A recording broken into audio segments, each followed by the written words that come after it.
Welkom by Stellenberg Gemeente se daaglikse oordeenkings. Ons nooi jou graag uit om saam met ons op reis te gaan as geloofsgemeenskap. Nader aan God, nader aan mekaar, om 'n verskil te maak in die wêreld en om voortdurend te vernuwe.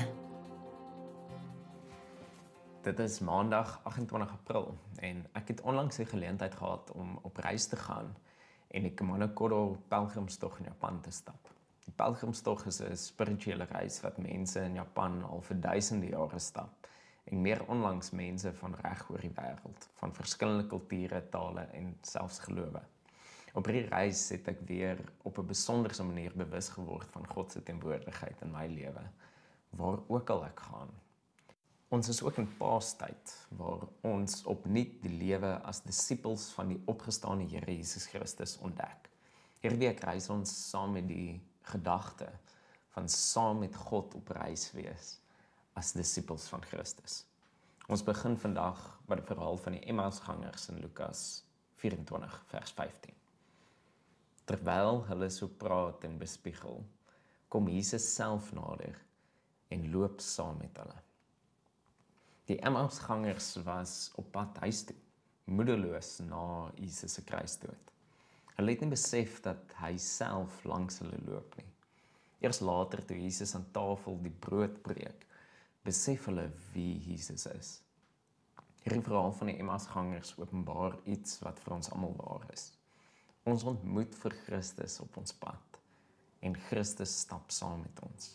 Soms as 'n vreemdeling wie ons nie herken nie en eers later in refleksie besef dat Jesus by ons was. Soms is ons ook blind vir God se teenwoordigheid in ons eie reis, veral wanneer dinge anders loop as wat ons verwag het. Terwyl ek in Japan op reis was, het ek vir Jesus beleef in die vreemde plekke en vreemdelinge op my pad.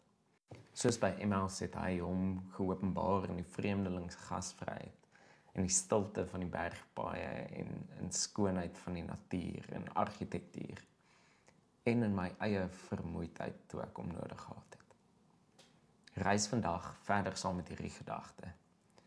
Wanneer laas het jy besef, die Here was hier en ek het dit nie besef nie? Hoe kan ek meer oop wees om vir Christus en die vreemdeling en vreemde op my reis te ontmoet? Kom ons bid saam. Here, open my oë soos die van die Emmausgangers, sodat ek U kan sien in elke oomblik van my reis. Amen. Baie dankie vir vandag se saamreis. Gaan loer gerus na ons webtuiste by www.stellenberg.co.za om op hoogte te bly van ons gemeentestories en aktiwiteite. Stellenberg Gemeente, oor grense heen.